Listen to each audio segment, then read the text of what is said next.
Assalamualaikum warahmatullahi wabarakatuh. Selamat datang di channel Fadilah Sholawat TV. Semoga kita senantiasa termasuk golongan umat Islam yang terus menuntut ilmu dan senantiasa mengamalkan apa yang sudah didapat. Jangan lupa untuk subscribe terlebih dahulu agar selalu mendapatkan tausiah-tausiah terbaru dari channel kami. Selamat menyaksikan. Maaf sekalian dimuliakan Allah Subhanahu wa taala. Bapak Ibu, sahabat sekalian, 7 keajaiban rizki bagaimana Allah Subhanahu wa taala memberikan anugerah rizki, dan rizki ini subhanallah banyak rahasia-rahasia di dunia rizki. Rizki tidak pernah salah alamat, rizki tidak pernah salah orang, rizki sudah Allah Subhanahu wa taala ikatkan dengan umur. Selama masih bernafas, selama masih punya umur, berarti masih punya rizki. Walaupun rizki kita sudah ditetapkan oleh Allah, tapi ada pula rizki yang Allah tetapkan tergantung usaha dan ikhtiar kita. Ada kata rizki yang kita tidak punya tangan atau tidak punya kuasa untuk mendatangkannya. Seperti rizki umur. Masalah umur, kemudian masalah keturunan, masalah ikhtiar dan usaha,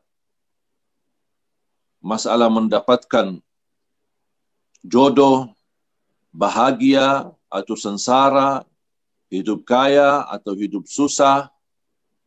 Kadang-kadang ada takdir yang disebutkan kata takdir kauni. Tidak bisa kita ikut campur merubahkan. Seperti terbit matahari dari timur, masalah kematian, kemudian pagi dan siang dan malam, kemudian masalah kejadian hari kiamat, dan juga terkait umur kita. Tapi ada rizki yang tergantung ikhtiar dan usaha kita. Seperti misal sehat. Kalau kita salah konsumsi makanan dan minuman yang bisa mengakibatkan sakit, berarti kita berikhtiar untuk jadi sakit. Sebaliknya semestinya kita berikhtiar untuk menjaga kesehatan. Makanannya, minumannya, makan yang sehat, minum-minum yang sehat. Karena menurut saya, yang mahal itu bukan sehat, yang mahal itu sakit. Kalau sehat tidak butuh biaya besar. Tapi kalau sakit, jatuh sakit, itu yang membutuhkan biaya besar untuk berobat. Jadi ikhtiar untuk menjaga kesehatan kita, ikhtiar untuk menambah penghasilan kita. Tidak boleh kita berkata kalau memang sudah rezeki Allah tetapkan, ya buat apa saya kerja? Saya tidak mungkin mati sebelum Allah SWT selesaikan rezekinya. Memang betul, apa yang kita usahakan tidak akan melebihi daripada rezeki yang sudah ditetapkan oleh Allah. Dan tidak ada usaha dan ikhtiar, itu sudah termasuk juga takdir dari Allah. Jadi bukan hanya rizki yang menjadi takdir, tapi usaha dan ikhtiar tidak mungkin sama dengan orang-orang yang tidak berikhtiar. Allah kan maha adil. Orang yang malas, dah mau kerja, mau tidur enak-enak saja, tidak mungkin rizkinya sama dengan rizki orang-orang yang keringat, capek, lelah, belajar, terus berusaha ke sana kemari, dan Allah menghargai. Is'a ya abdi wa ana as'a ma'ak. Bergeraklah wahai hambaku mencari rizki, aku akan mendampingimu, kata Allah SWT di hadis qudsi. Jadi Allah mendamping kita ketika kita berikhtiar dan berusaha. Bagaimana Allah Subhanahu wa taala menjelaskan, dan tidak ada satupun makhluk yang bergerak di muka bumi. Di muka bumi Allah Subhanahu wa taala. Pasti sudah Allah Subhanahu wa taala menetapkan rizkinya. Bahkan Allah Subhanahu wa taala tahu di mana tempat yang baik bagi mereka. Yang membuat saya tertarik di ayat ini, ayat 6, dan sebenarnya ada juga kaitannya dengan ayat 7 selanjutnya. Cuma ayat 7 agak sedikit panjang, cuma saya kasih pelan. Ayat ini mengkaitkan soal rizki.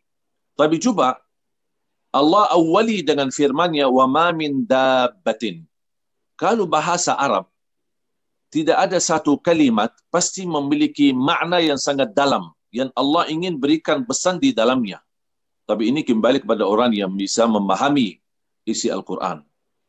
Ya, karena saya juga orang Arab, jadi alhamdulillah faham bahasa Al-Quran.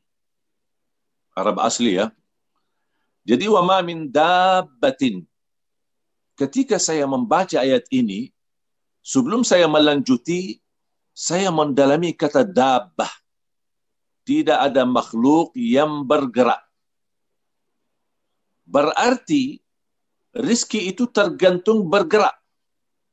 Kalau tidak bergerak, berarti mohon maaf, jangan berharap bisa mendapatkan rizki. Kalau sebagaimana saya tadi jelaskan, ada rizki yang tidak campur tangan kita, seperti misal umur, masalah jodoh, masalah apa namanya, kalau takdir Allah Subhanahu Wa Taala kecelakaan atau kematian.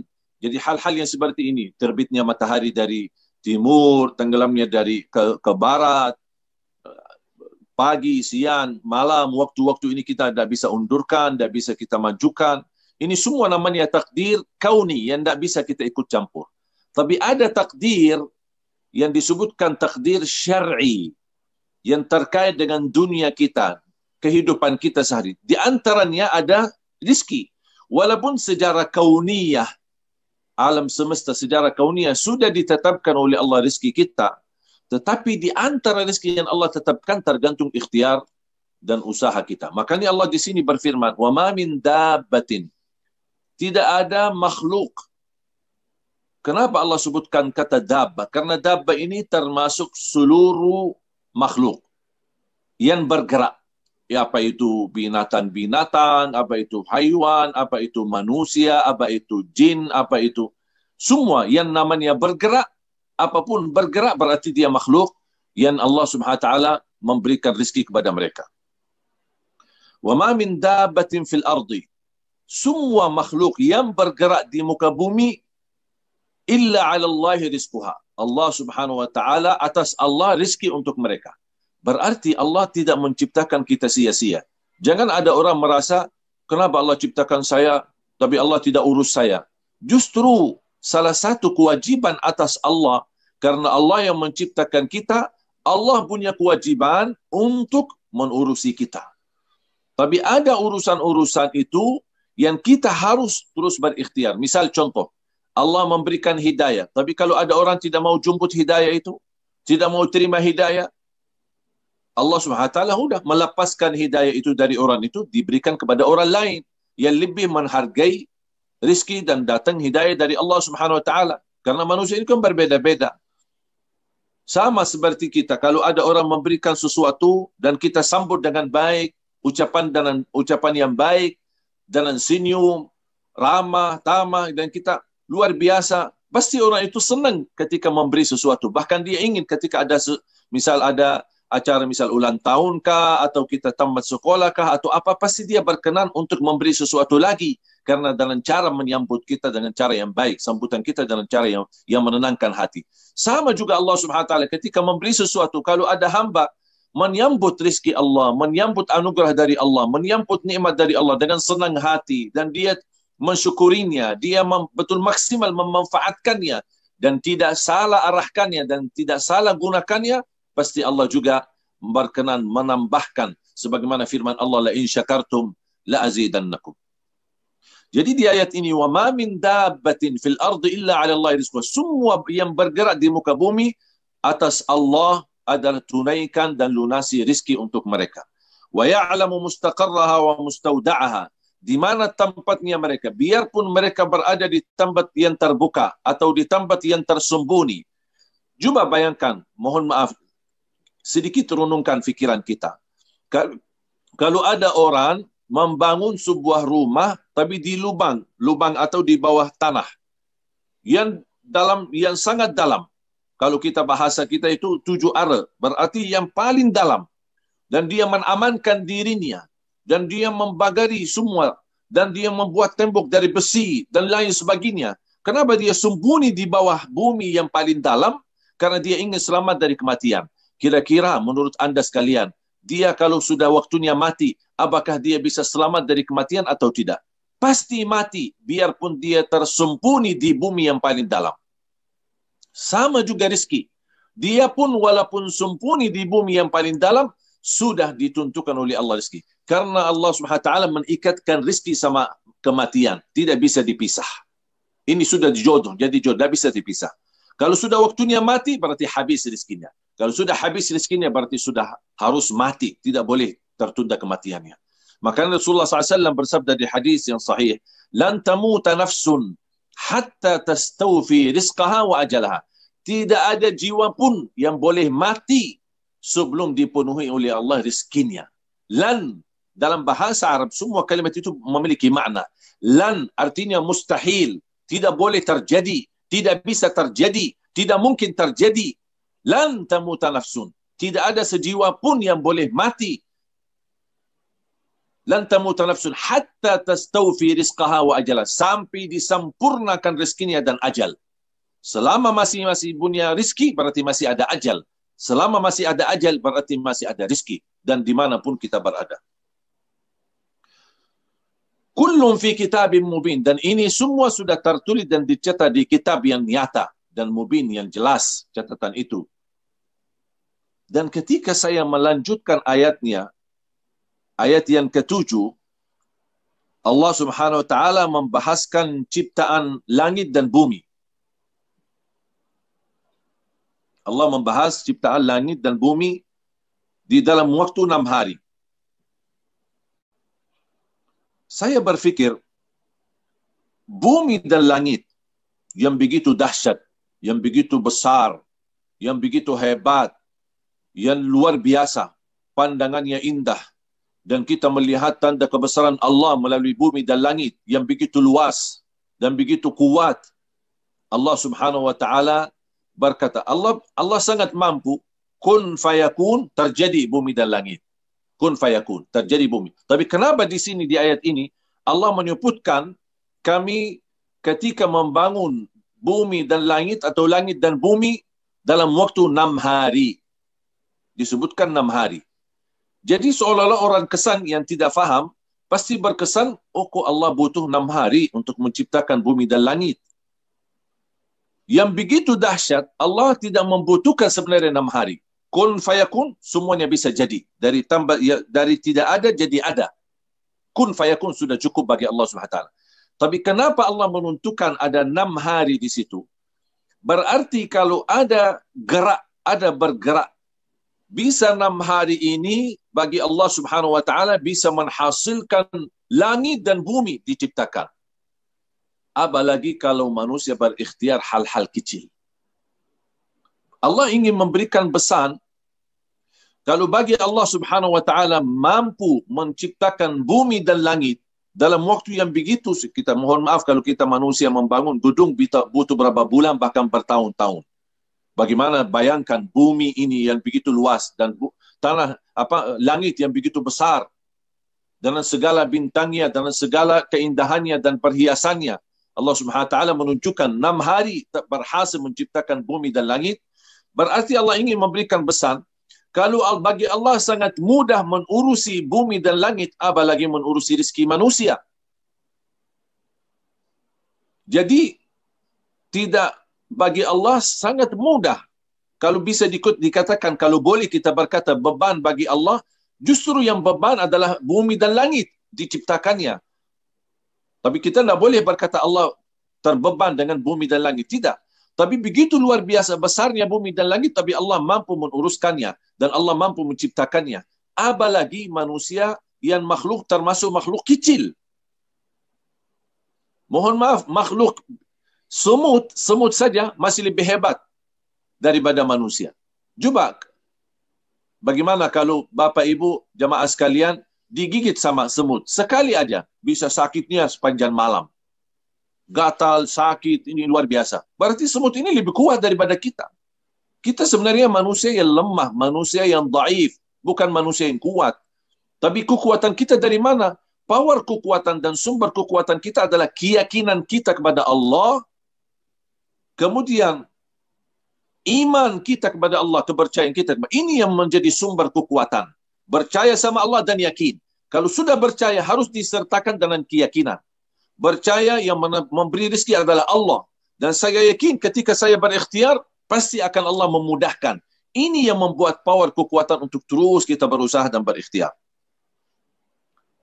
Lebih dahsyat lagi, ketika saya membaca di suratul Baqarah,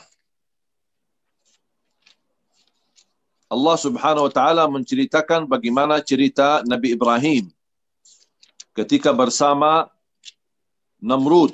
Ada seorang raja yang merasa dirinya hebat, yang merasa dirinya dia mampu mematikan manusia dan menghidupkan manusia. Allah Subhanahu wa taala melalui Nabi Ibrahim menunjukkan kekuasaannya dan menunjukkan kehebatannya Nabi Ibrahim alaihissalam. Bagaimana Allah Subhanahu wa taala menunjukkan betapa bagi Allah Subhanahu wa taala mampu menganugerahkan kemuliaan dan rezeki. Ketika Allah Subhanahu wa taala mulai dari cerita Nabi Ibrahim bersama Raja Namrud, dan bisa kita ambil kutip dan mempelajari dan memahami isinya. Ketika Allah Subhanahu wa taala di ayat, dan saya harap ini juga menjadi PR, di ayat 258 suratul Baqarah, 258, 259, 260, 261 sampai 264. Jadi dari ayat 258 sampai ayat 264. Ini sebenarnya ada Allah menunjukkan kekuasaannya, baru Allah membahas masalah rizki. Masalah rizki. Kenapa Allah kaitkan? Supaya kalau Allah maha berkuasa, Allah maha mampu, Allah maha dahsyat, Allah maha hebat, Allah maha baik, Allah maha kuat.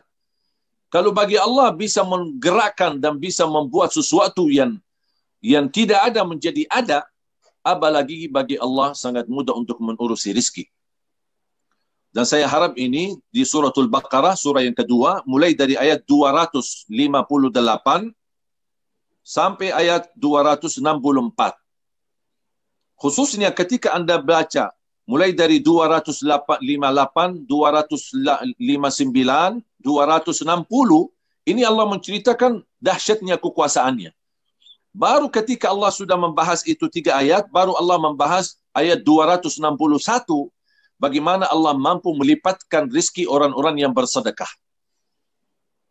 Berarti bagi Allah kalau hal yang hebat, yang dahsyat Allah mampu uruskan. Apalagi hal masalah melipatkan rezeki, menganugerahkan rezeki, memberi rezeki, itu sangat mudah bagi Allah Subhanahu wa taala. Para jamaah sekalian yang saya cintai dan Mas Ipo yang saya muliakan, saya semangat sebenarnya semenjak saya mengikuti gerakan dan usaha. Bagi saya awalnya mulai dengan bisa dibilang usaha sambilan atau usaha kecil-kecilan, tapi ternyata penghasilan luar biasa berkah. Yang saya sendiri rasakan keberkahannya luar biasa. Bersama Mas Ipo ketika bergerak di Perpolis, bahkan alhamdulillah semua keluarga besar kami, orang tua kami, adik-adik, bahkan saya sempat kirimkan ke Madinah untuk saudara saya, apalagi yang sudah tua-tua, yang sering kesakitan, saya kirimkan Perpolis ini untuk mereka konsumsi. Dan kalau ada orang berjasa sama saya untuk berbisnis dan menambah penghasilan untuk keluarga, itu Mas Epo. Dan saya selalu mendoakan semoga saya mampu membalas jasa beliau untuk saya mendapatkan pelajaran dari bisnis ini. Jadi para jamaah sekalian dimuliakan Allah Subhanahu wa taala, yang kita perlu di samping ikhtiar dan usaha, harus jangan lupa ada 3 hal. Yang pertama, tambahkan kepercayaanmu kepada Allah. Jangan ada yang ketika bersamping ikhtiarnya, kok dia merasa, aduh capek, mohon maaf, semakin semangat untuk bekerja, Allah SWT semakin bangga sama kita. Jadi, Allah bukan hanya bangga terhadap orang tahajud. Bukan hanya terhadap orang yang suka berpuasa, baca Quran dan lain sebagainya. Allah juga bangga terhadap orang yang meyakinkan dan mempercayai kepada Allah SWT. Jadi percaya dan yakin, ini dua hal yang tidak bisa dipisahkan. Percaya kepada Allah, Maha memberi rezeki. Dan yakin, ikhtiar saya, gerakan saya, bisnis saya, tidak akan gagal karena Allah mendampingi saya. Makanya syaitan akan berusaha menghambatkan usaha kita, mengganggu fasilitas usaha kita, barangkali menjauhi dari orang-orang yang ada di sekitar kita. Syaitan ingin menanamkan jangan ada harapan. Syaitan suka manusia tidak selalu berharap. Justru syaitan ingin manusia putus asa sama Allah Subhanahu wa taala. Makanya ketika kita sudah berikhtiar, mungkin letih kaki kita, capek, pulang ke rumah cuma bisa berhasil jual cuma 1 atau 2, sini cuma seberapa. Tapi ada di mitra-mitra propolis ini yang Masya Allah bisa menghasilkan puluhan juta dari propolis itu sendiri.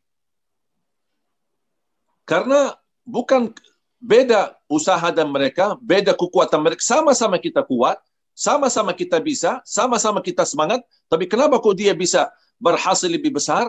Karena kepercayaannya dan keyakinannya. Jadi jangan memberikan pintu syaitan masuk ke hati kita untuk menghambatkan semangat kita atau membuat kita putus asa. Belum berhasil hari ini atau hasilannya belum mencukupi, belum memuaskan, kita teruskan. Kita teruskan, tambah lagi usaha dan ikhtiar. Fikirkan ide-ide yang bisa membantu. Barangkali saya salah langkah, barangkali saya salah cara, barangkali saya salah menyampaikan. Makanya kita terus bermusyawarah dengan guru kita, Mas Epo, untuk mendapatkan nasihat dan masukan agar saya bisa menambah semangat dan bisa menambah penghasilan. Yang kedua, selain iman dan keyakinan, yang kedua kita terus berdoa. Tidak boleh kita lepaskan doa kita. Di antara bukti istiqamah doa itu adalah menjaga salat. Kunci rizki salat. Jangan Anda merasa bisa sukses, tapi salatnya tidak bisa dimanajemen. Kalau salat ini tidak bisa kita bereskan, jangan harap bisa kita bereskan rezeki. Karena kunci rezeki salat. Ya ayyuhalladzina amanu ista'inu bis-sabri was-salah. Wahai orang beriman, bertolonglah kepada Allah lewat wasilah salat dan sabar. Jadi kita harus tingkatkan salat kita, apalagi kalau bisa kita tahajud. Luar biasa dahsyat membuka pintu rezeki. Yang terakhir, yang ketiga, istighfar. Sebagaimana Allah Subhanahu wa taala berfirman di surah Nuh, surah yang ke-71 di ayat 10, 11, 12, Allah Subhanahu wa taala menggambarkan betapa luar biasa. Jangankan menambahkan rezeki, tapi Allah juga menambahkan keturunan. Bahkan bagi keluarga yang sudah lama menikah, belum punya anugerah keturunan, istighfar. Saya punya teman, dia berkata, saya istighfar dalam setiap hari 30.000 kali istighfar. Astaghfirullah, astaghfirullah, astaghfirullah, astaghfirullah, astaghfirullah, astaghfirullah, astaghfirullah, astaghfirullah, astaghfirullah. 30.000 kali. Dan semakin dia istiqamah istighfar, kadang-kadang kelemahan kita jemaah sekalian, ketika kita mendengar tausiah, ceramah atau amalan-amalan, kita amalkan baru 1 hari kita ingin lihat hasilnya.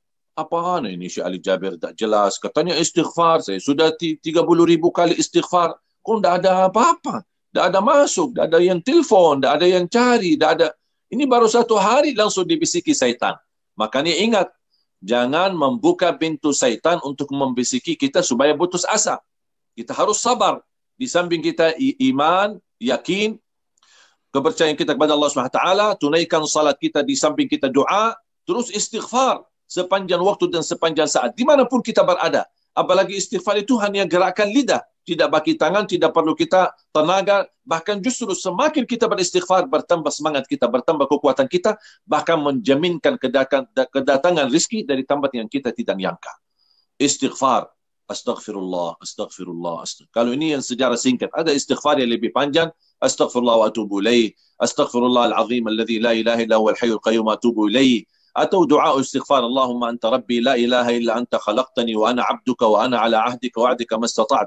A'udzu bika min syarri ma sana'at. Abu'u laka bi ni'matika alayya wa abu'u bi dhanbi faghfir li fa innahu la yaghfiru dhunuba illa ant. Ya mungkin bingung ya jemaah. Belum hafal ya doa yang panjang itu. Tak apa-apa kalau belum hafal, ambil yang singkat saja. Astaghfirullahalazim, astaghfirullahalazim, astaghfirullahalazim.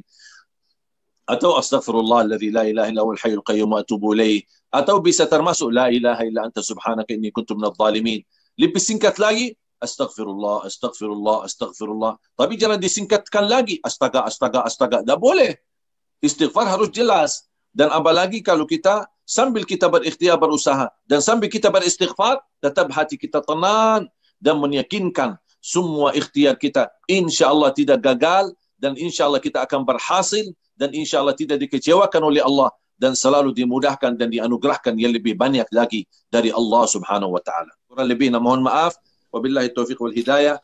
Wa sallallahu baraka wa sallam ala sayyidina wa nabiyina Muhammad wa ala alihi wa sahbihi wa sallam walhamdulillahi rabbil alamin. Wassalamualaikum warahmatullahi wabarakatuh.